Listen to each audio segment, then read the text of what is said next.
simplest thing I can say is learning is now self-love. It is the thing you do to assure yourself a good future, as well as to assure that for your team, for the people who depend on you.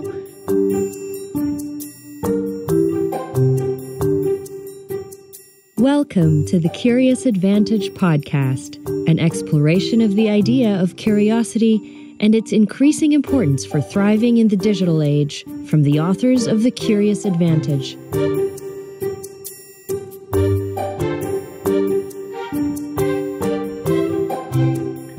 Hello, and welcome to this episode of the Curious Advantage podcast. This series is about how individuals and organisations use the power of curiosity to drive success in their lives and businesses, especially in the context of our new digital reality. It brings to life the latest understanding from neuroscience, anthropology, history, business and behaviourism about curiosity and makes these useful for everyone. My name is Simon Brown. I'm one of the co-authors of the book The Curious Advantage and Chief Learning Officer at Novartis. And today I'm here with my co-author Garrick Jones. Hello. But unfortunately our other co-author Paul Ashcroft can't be with us today. We're delighted to be joined by Vidya Krishnan, CLO of Ericsson. Vidya is an entrepreneurial leader with over 20 years of experience in a broad range of technology, engineering, learning, consulting and operations, and with a specialism in ICT, information and communications technology, and digital business transformation. She's recognised for driving double-digit operating margins through successful team management, capabilities transformation, a startup culture with business innovation, and quality process streamlining. Currently as Chief Learning Officer or Head of Global Learning and Development for Ericsson, with the responsibility for transforming capability creation, business problem solving and workforce evolution, along with driving a significant culture change towards a more teaching and learning culture, which is where we're going to dig in curiously in more detail. Vidya's also taken a curious path to becoming a CLO, and we'll be asking her to share more on that shortly. The learning team at Ericsson have been recognised with various awards and are making great progress in many areas, including skills and data analytics. We'll hear a lot more of that later on. So welcome to the Curious Advantage podcast, Vidya. Thank you so much, Simon. I'm an avid listener of this podcast, so it's such a special pleasure to be on it with you. You're very welcome. So let's kick off by learning a bit more about you. From our previous conversations, I know you've had a very interesting career journey that I just alluded to before becoming Chief Learning Officer at Ericsson. Many different twists and turns and pivots. Definitely. So maybe you can share that path that you took to become a CLO. I will, and definitely I say curiosity has sort of been the rocket fuel for this crazy trajectory that I have been on. I am very lucky to be in my fourth career, and I hope I have at least as many ahead of me. I have been everything from a camp counselor in my youth, which is, I think, actually where I catalyzed both my love of teaching and learning, as well as problem solving, and then studied to be an electrical engineer and had a very fulfilling career part of network building, network operations, network dimensioning, building out the wireless networks of so many of our North American, South American, global customers at Ericsson. And then I transitioned to digital business. And there I was, a learning leader leading Ericsson's North American customer training practice. A very wonderful and exciting time to do that. And then I pivoted again, and I am now a proud member of Ericsson's global people team, heading global learning and development. So 4 sharp turns, but it all made sense at the time. So curiosity has been the red thread throughout it all. And I'm interested in that. How has curiosity been the red thread through it all, Vidya? It's very simple, Garrick. For me, and I think for most people, the will comes before the skill. And oh, that's good. I think that's usually true for most people. And if we, expect it to be the other way around, it doesn't always happen. But at least for me in my life, the will always came before the skill. There was an interest, a curiosity, something that would provoke my interest, and I wanted to learn more about it. And the more I knew, the more I sort of fell in love with it. And very often, things that I did as a side gig, just because I had the interest, just because I had the passion, and it was so rewarding and fun. And actually in that moment, it's very low stakes because, again, there's no skill. It's just will. So things that I would sort of play with on the side or do as volunteer projects very often turned out to be the forces that shaped my side gig becoming my new front door. And so oh, that's fascinating. each pivot made sense. I love that. Your side gifts became your new front door. And in many cases, Garrick, the will, when you discover that you like doing something that you were curious about, then you have a very special drive, I think, to build the skills that you lack. It gives you the energy, doesn't it? Yeah. I'm sure everyone will have heard of Ericsson, but they may not be fully clear on the current scope of the company. I know it's changed over the years from the early Ericsson mobile phones. And can you share more on what you're focused on these days? Definitely, and very proudly. So, Ericsson, we are 145 years old and we refuse to act our age, and something I'm deeply proud of. And we have always been a company about connection. We are a technology leader. We are in 180 countries with over 100,000 amazing people. And we create connections that make the unimaginable possible. This is our purpose, and it's one that we are deeply proud of. It involves technologies like 5G, intelligent networks, AI, and all of the emerging technologies needed to connect and unlock value in society, in business, in everything. So this for us has been a continuing mission, and now more than ever, in the world we live in, connectivity has become so vital to life and well-being and societal advancement itself. So it's a great time to be doing this work. 5G is ushering in just a new paradigm of both business and life, and it has prompted the need for us to really build future critical skills with more speed, with more scale, and definitely with more accountability than ever in order to make those connections happen. And I think we'll dive a little deeper into how you're building those future skills in a moment. But I'd like to understand a little bit more to start with, if I could, just around what your role as CLO entails. I mean, what you were describing there with intelligent networks, 5G, these are very, very new areas. And it's not like you say, oh, I need someone with 10 years experience in 5G, please, because they probably don't exist. So huge need for learning. So yeah, it'd be great to understand, what's your role? What's the team look like? What do you spend your days doing? Absolutely. And you're right. I mean, just the same way technology is sort of inherently constantly upgradable, so are we. And that's the whole point of building these skills. So as the global head of learning and development, I and my wonderful team, we have, I think, a very special, sacred responsibility for getting 100,000 people in those 180 countries to change themselves, to change their skill sets, and to change their mindsets, and to do that in a way that executes our strategy, as well as brings them deep belonging, fulfillment, and self-care, because their growth is the company's growth. So our work increasingly is shifting from being, maybe before programmatic to now being much more systematic to build these future critical skills in the company and do it in a way that is increasingly repeatable, a bit predictable, controllable, and most of all, proven to actually shift the skills of the company. So we spend a lot of our time focused on 3 areas: the ecosystem that it takes to do this, to make learning easy, all of the platforms and architecture and integration that's needed to do that. The culture system. Our culture system is called Ericsson on the Move, and it's all about, creating momentum and mobility for our people in ways that involve both learning and teaching, contribution and discovery, experiential learning. And then our business system, which is all about this very systematic framework for connecting skills to our growth strategy so that we know what the most vital few skills are, what we call the global critical skills, and then really focusing our efforts on those critical skills so that upskilling and reskilling in those areas specifically is a business investment. And we're trying to make really strategic, pointed, but also very broad shifts in the capabilities of our people to deliver profitable growth. I love that. And there's lots of questions that prompts in my mind to go deeper into. Maybe the first one, you started with moving from programmatic to systematic. So what does that look like? Because that sounds hard to me. Yeah, it is hard. I think it's hard, and I don't think we know everything there is to know about it. It's a learning journey for us to do that kind of work. And I wouldn't really have it any other way, but it is absolutely a journey of discovery. I think the need to be more systematic than programmatic comes from our own business and their, voice and their insights about what the pain points are today with learning, and really with any massive kind of skill or culture change, which is complexity. There's never enough time. It often feels like there's never enough support, and how to do it is hard. And when you do find the time, finding the way is hard. People feel it's reactive.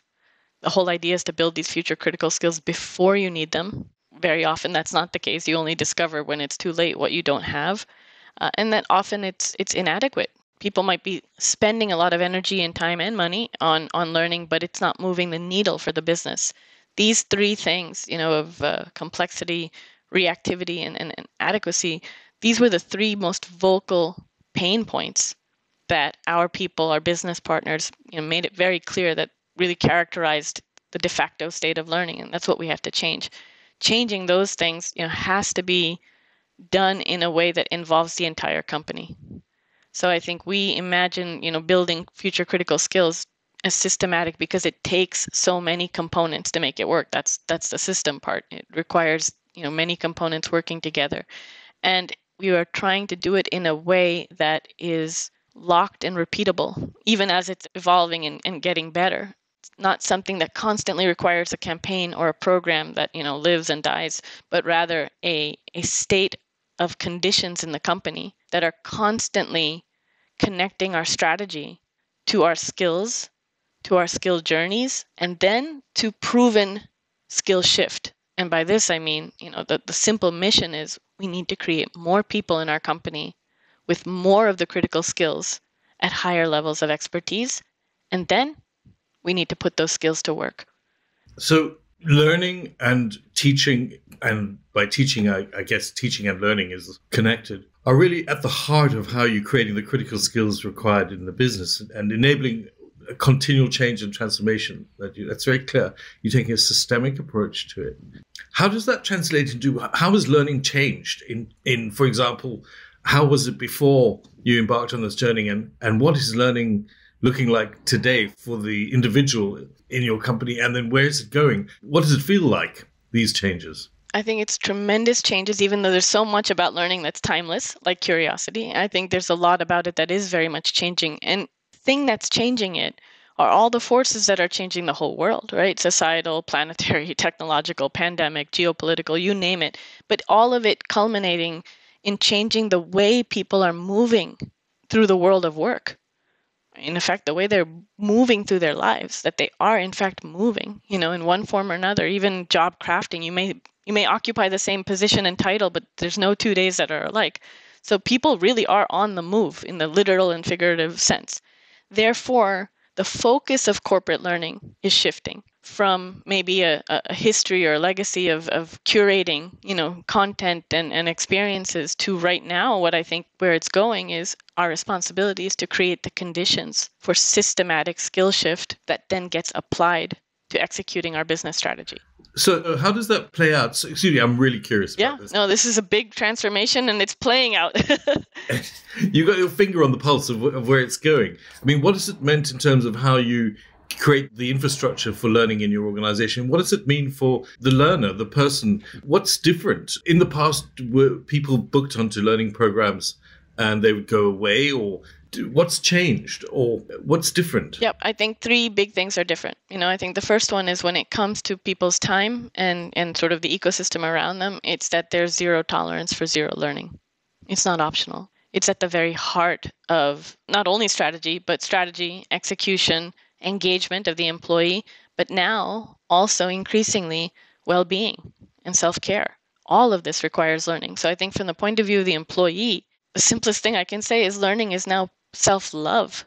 It is the thing you do to assure yourself a good future, as well as to assure that for your team, for the people who depend on you, for the work that you want to be known for the growth of the company. And so it is no longer optional.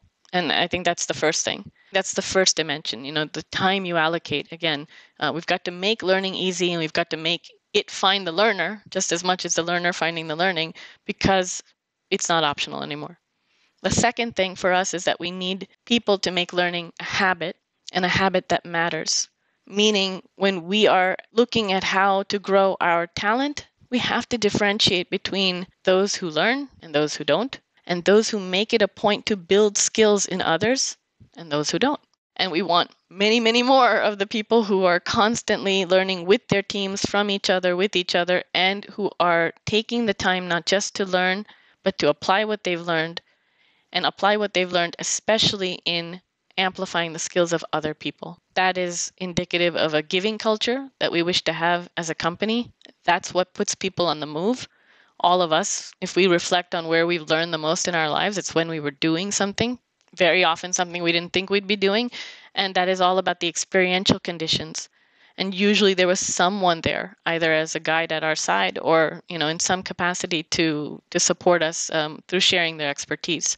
So in that sense, learning as a habit that matters is very much about people on the move, encouraging mobility through an open talent marketplace that is skills-based, and making sure that learners and teachers constantly find each other and recognize that that is valued as a differentiator for people. And then I think the third one is, again, making learning profitable, which means the relevance of the skills that our people need to pay close attention to strategy, to growth, to what are the most vital areas in which they need to build their critical skills. And these are not just technological skills, they are technology skills, they are sales, commercial, business skills, and they are increasingly power skills. The skills of being human, of building relationships and partnerships and communicating effectively and storytelling and managing your time, working smarter and not harder. And so I think these are the three ways, Garrick. It's managing your time and recognizing it's no longer optional, making it a habit that includes how well you teach others. Yeah. And thirdly, making it super relevant to our business, which means focusing on the critical skills that are connected to the strategy. That's what I think it demands. You've put learning right at the heart of all this transformation that's going on in your organization at the moment. I think it is at the heart. We didn't have to put it there. I think we're just recognizing that it's always been at the heart and we need to mobilize accordingly. Well, you said you want to make learning easy in the system. How are you making learning easy? Yeah, it is about, I think, having an ecosystem that can simplify, but also amplify, how learning finds you and what content is trending, what people can teach you. In that sense, it's an amplifier, it's a simplifier, but then it also has to become an equalizer. It has to make learning accessible to everyone. And here is where I think, building an intelligent ecosystem that is powered by AI algorithms and well connected and integrated through APIs with other systems allows people to feel that, again, curation is happening more automatically. The learning that they find and the learning that finds them is more personalized. It's finding them at the moment of need. It's finding them in a way that is seamless and is part of their daily workflow. And most of all, the simple things that they have the time to do it because it is part of the way their team works. And this, I think, is fundamental. You could have the fanciest ecosystem in the world, and if people feel there's a culture and a reality in the company that I'm just too busy and I have no time to learn, instead of I have no time not to learn, then the ecosystem is inadequate. So for me, making learning easy involves all of those things. That's what we're focused on. So much wisdom in what you were sharing there, your 3 points. And again, so many areas we could dive into. I mean, zero tolerance for zero learning, making learning a habit and a habit that matters, and making learning profitable. Diving a little bit into the zero tolerance for zero learning. So how have you made that part of the culture? And what you were just saying at the end there around everyone being too busy, I don't have time to get through my to-do list, let alone get on to my own learning development. It's one we've been working very hard within the Masters over the last couple of years to try to prioritize learning higher up the agenda so that people see the value and do create the space. How have you wrestled with that, and how do you get that message of zero tolerance for zero learning over in practice? I think I'm very proud to tell you that it's not a message we have to work hard to inculcate. Our people already feel this way. I think that's what's made us the technology company we are for 145 years. I mean, for 145 years, we've not just been inventing the future, we've been reinventing ourselves to invent the future. We started, as a company founded by a man and a woman, Lars and Hilda Ericsson, building a telegraph repair shop. And this is the company that brought Bluetooth. This is the company that created Erlang, it's the language in WhatsApp. This is the company that's leading the world in 5G. So when you're in this space, and you work on technology that inherently is never done, is constantly being pushed and upgraded and innovated, I think our people fundamentally understand that requires the very same thing in ourselves. So I think there is a natural hunger. If you're working at Ericsson, you value learning.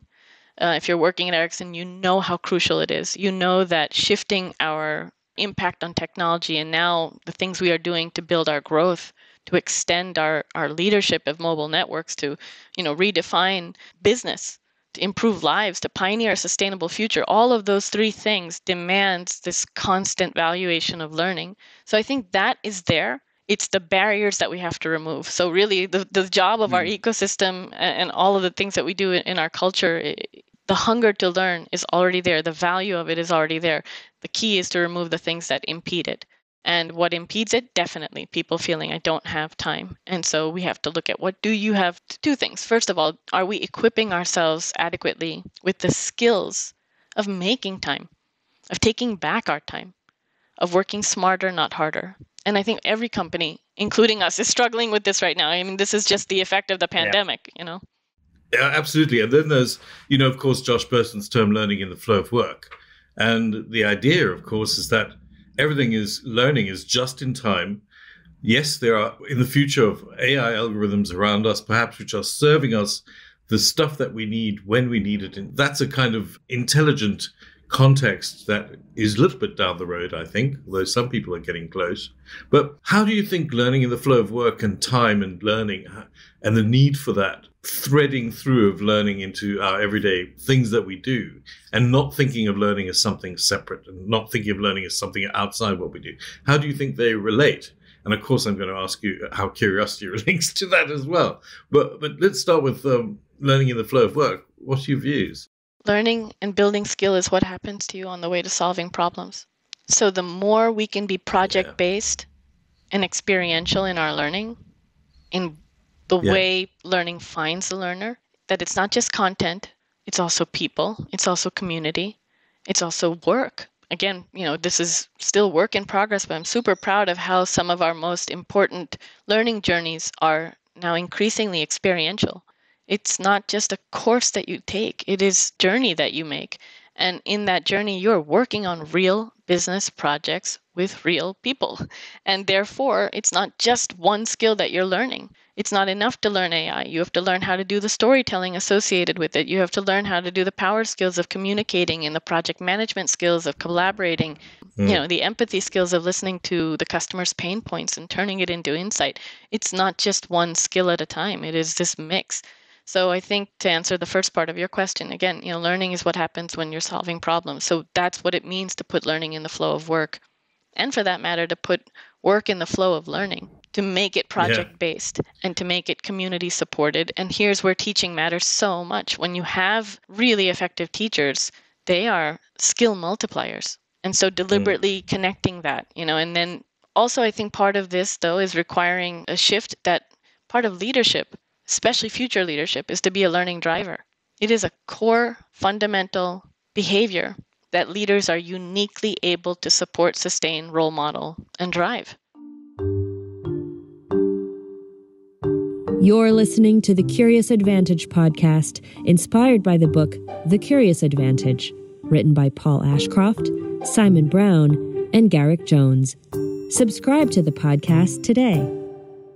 So your approach then, the holistic way that you approach learning and us needing all these skills, not just perhaps technical skills, and how you place that in the context of a program or project, and you, as you say, learning in the flow of work or work in the flow of learning. It's really constructive. It's really about learning through doing as well, and very focused on how you build things and make things. Has that had a huge impact then on what the definition of learning is within Ericsson? Yes, I think people have very much reflected and then accepted that, the times in their lives in the past when they learned the most, it was really in the thick of something, right? In the thick of doing work, solving problems that mattered, facing challenge, overcoming it, getting continuous feedback as they did that, making an impact and seeing that impact for themselves.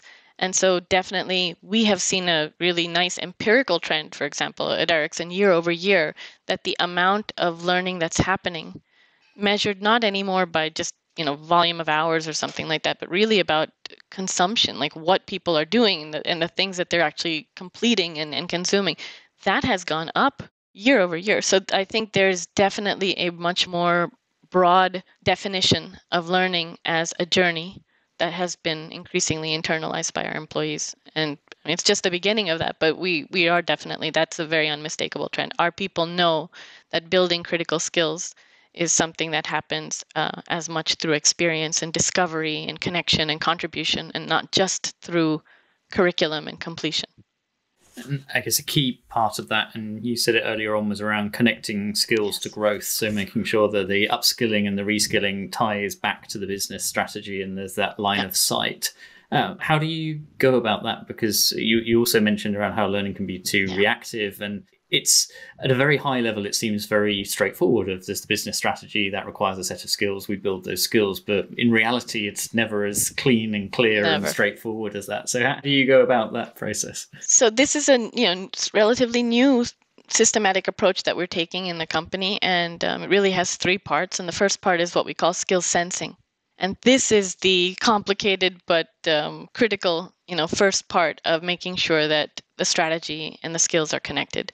And that not just at a superficial level, but at a really deep level. And this is an act of co-creation, of having the right people involved in the right fora, of making sure that our business leaders see the strategy as containing the skills needed, the capabilities needed to execute the strategy. And a strategy that doesn't define its capabilities is an incomplete one. So that process of skill sensing playing out as a group of sessions and meetings and collaborations that occur as part of our business processes, that is relatively new, but that is the foundation of this. And we use the word sensing very deliberately because, again, if you knew what skills you needed 15 years out, you're not going to do anything about it. It's too far in the future.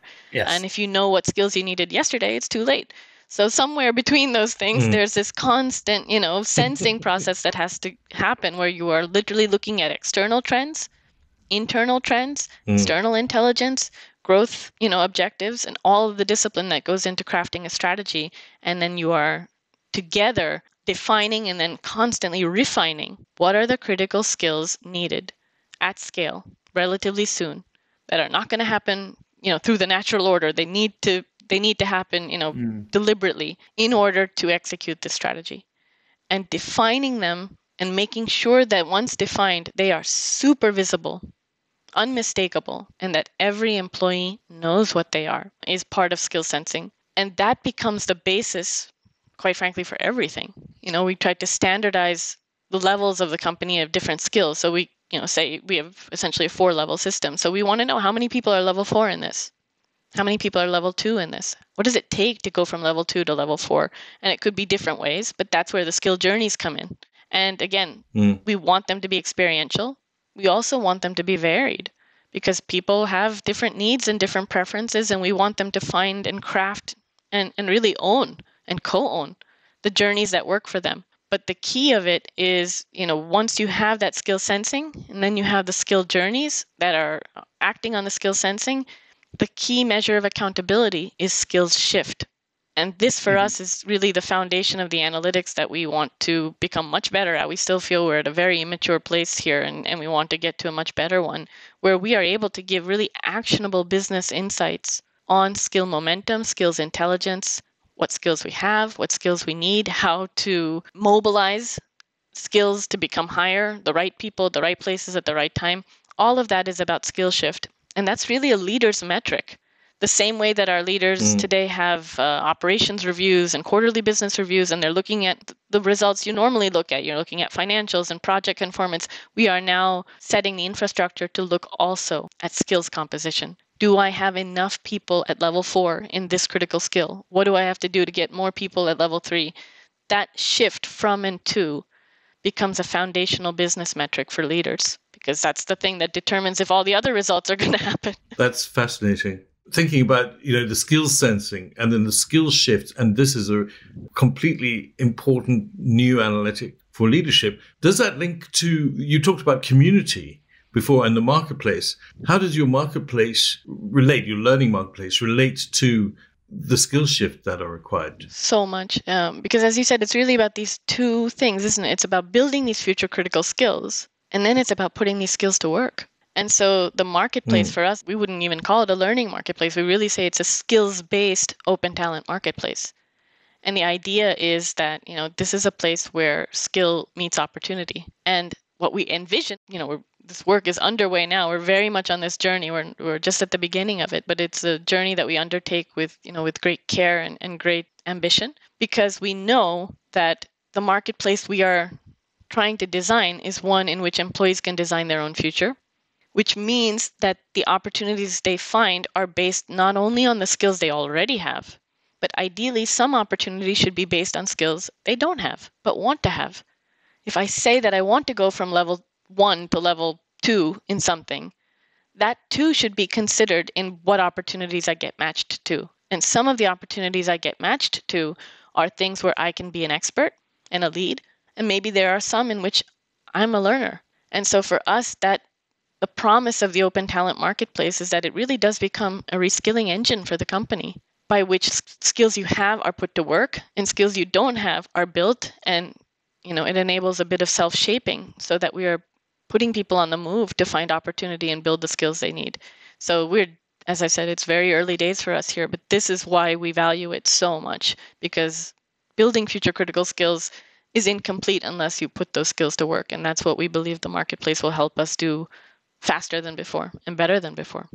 I absolutely share your vision for sort of where that goes at that marketplace, and also then the analytics behind it. And you can almost see one day having a skills balance sheet for the company, and you're sort of then looking at, have we increased the value of the skills in the company or not year on year? Also recognizing that a lot of our skills expire as well.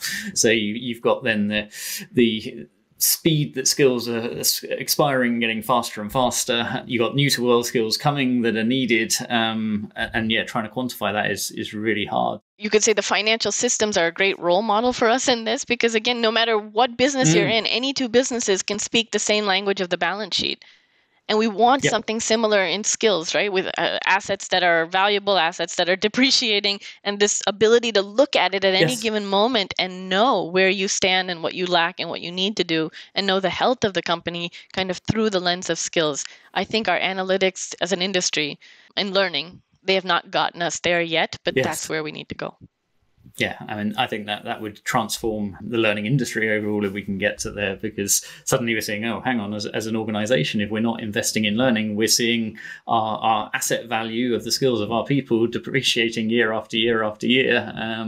And that will have all the knock-on impacts of, not being able to deliver against the strategy, losing people, et cetera, et cetera, et cetera. So how far on that journey are you? Because I haven't heard of many, if any, I think, companies who are sort of at the end of that to be able to fully quantify things. And you mentioned yourself you're at early stages, but which pieces of these are sort of in progress? Which are the vision of where you want to get to, and maybe which are live and people are experiencing now? Yeah, no, I think if you ask any of us, we really feel we're at the very beginning. Yes. But we also feel that there are many other industries where this kind of analytic capability is actually quite mature. And so we also feel that we have to kind of look for the right, example in an unlikely place and look at their analytics and what's the learning equivalent of that. So there's a little of that discovery that I think we still have to do. But where we are, I think the simplest, start that we've made is we believe that skills shift as an OKR is crucial. Yes. And so we have started to put a lot of energy and effort into visualizing that in a simple way that is actionable. When you see it, you're like, okay, I don't have enough of this, I have enough of that, where a from and to can be easily articulated, and you can set these meaningful targets and measure. So this very systematic 4-part framework, right? Define the critical skills, standardize the levels of those skills, have skills journeys, and make it really clear, what journeys equate to what level shift and what momentum. Be able to take an inventory, and this is easy to say and so far still very difficult for us to do, take an inventory of the skills that you have at the organizational level, the unit level, learn how to make our workforce planning a skill force planning, and then be able to show the progression of skill shift we are just at the early days of visualizing this as a metric and starting to define it. And now, we've applied this to our critical skills. So we've started, definitely. We're showing it to our leaders, our executive sponsors for each skill area. Use this as a critical measurement to know both the targets that we've set and the progress that we have or haven't made. So I think we're firmly, beginning. Now what we really want to see ourselves do is apply these analytics to really specific skills and the growth of them, and show how they're being used to accelerate the skill building and accelerate matching the skills to opportunity. So we talk about time to skill and sort of time to fill as being two things that we should accelerate through really specific pointed application of these analytics, but very early days for us. I'm going to be paying close attention to see how you progress on this one. I think there's a lot of people together, will be interested. not alone. Absolutely, yes, absolutely. This is one of the ties that bind us, Simon. Like, we all need to figure it out together. You talked about learning from other areas and so on. I mean, it's astonishing. Do you hear you apply it to skills and the skill shift and analyzing that and understanding that? It really is fascinating, and I think underpins the new infrastructures that are going to emerge for very large organizations and global network-based organizations. I mean, I've seen some of this stuff developing in engagement, where you made that link to wellness and well-being and how learning is at the heart of that, and engagement of people within the workplace and meaningful work and finding it is also linked to well-being. And I know that some tracking is going on there, some interesting AI tools starting to emerge there. But I think there'll be some kind of convergence from both the communications communities and the engagement communities.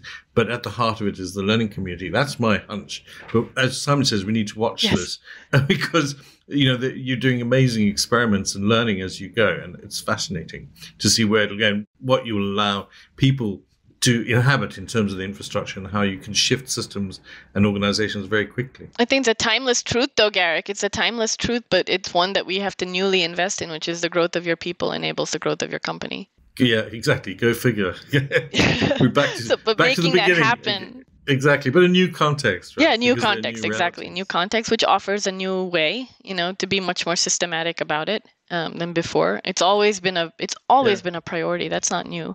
I think what's new is the approach that we're trying to take, which again has an ecosystem component, a culture system component, and a very much a business system component to making that journey successful. So how does curiosity fit into all of this, beyond just us being curious people?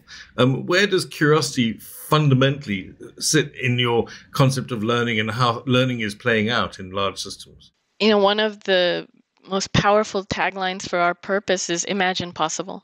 Our purpose is to create connections that make the unimaginable possible. And so that begins with this spirit of imagine possible. Imagine what it could be, and then think about what does it take to make it possible. And to me, that is curiosity. Curiosity is imagine possible. So it is the spirit with which every single one of these endeavors is happening. It is the catalyst that sparks, I think, the learning journeys. It's what we hope will be a centerpiece of, our emerging open talent market, because it will be people becoming curious about how they can augment the work they do today with other kinds of work. It will be about managers being curious about what it looks like for people to, take on more than one thing, to be a talent exporter and not just a talent importer. When you look at the mobility patterns of people, that we talk more today about lattices and the open discovery of opportunity, and not so much about climbing, a ladder in a single direction. I mean, curiosity is at the heart of that mobility, and people wanting to, to quote Richard Leider, to grow deep rather than grow old by accumulating experiences. I think, curiosity Fantastic. is the driver of all of that. So it is at the heart of that discovery for us. Very good. And what about you personally? So what are you actually most curious about? I think one of the reasons I feel so privileged to work at Ericsson, I've always been curious about connection of multiple kinds. Definitely technology connection. Like, how cool is it that, there are no wires involved and we're able to talk to each other and bridge, a pandemic in the distance of thousands of miles and feel that human connection. That's always been fascinating to me, and how something that looks invisible and effortless actually has so much complexity behind it. So I've always been curious about that kind of connection. I've also been curious about, so not just technological connection, but you could say psychological connection, like how humans connecting to each other, which is what makes learning to me, again, timelessly so powerful. I always say it's the second most powerful emotion right after love, because it's all about connection of people and unlocking that connection.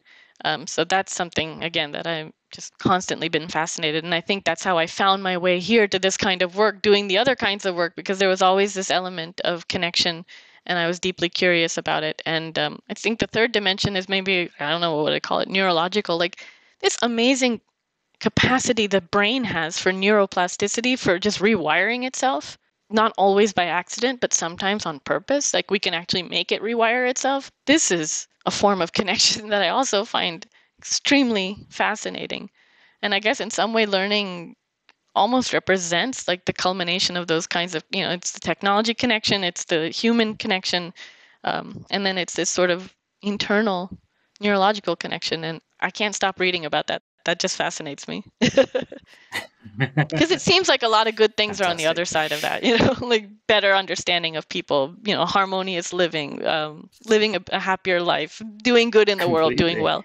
So those things I'm deeply curious about. And there's a lot of research there to get stuck into in that topic as well. So cool. Busy, keep me curious for a long time.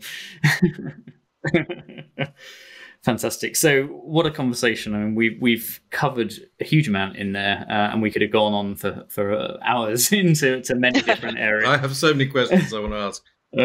A few summaries. I mean, the will coming before the skill. So how the curiosity and the interest comes first. How our side gigs become our new front door. How you move from the programmatic to the systematic.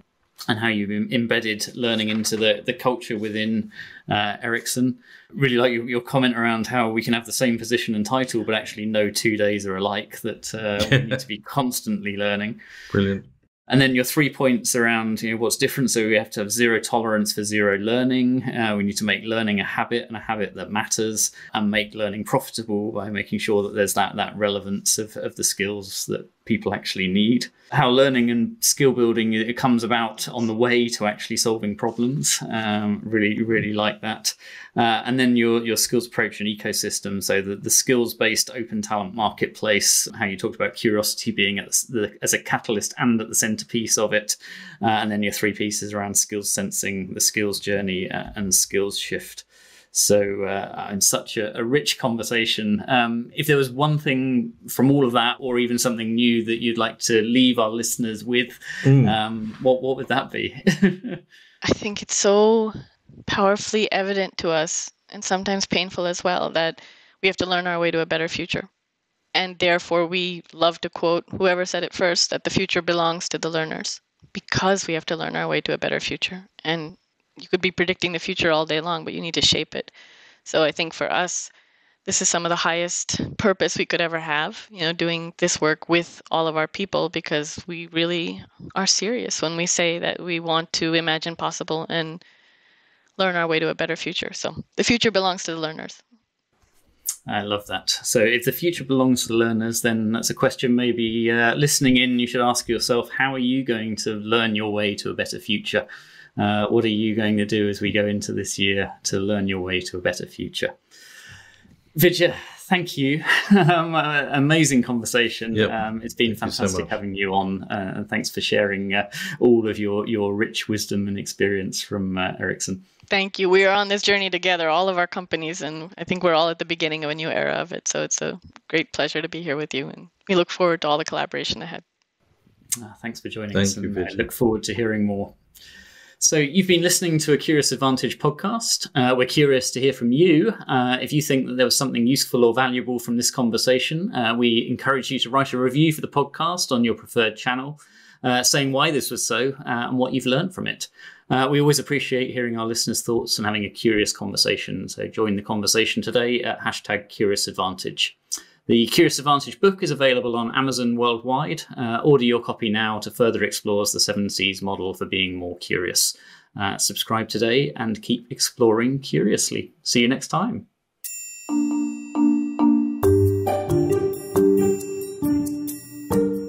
Thank you for listening to the Curious Advantage podcast.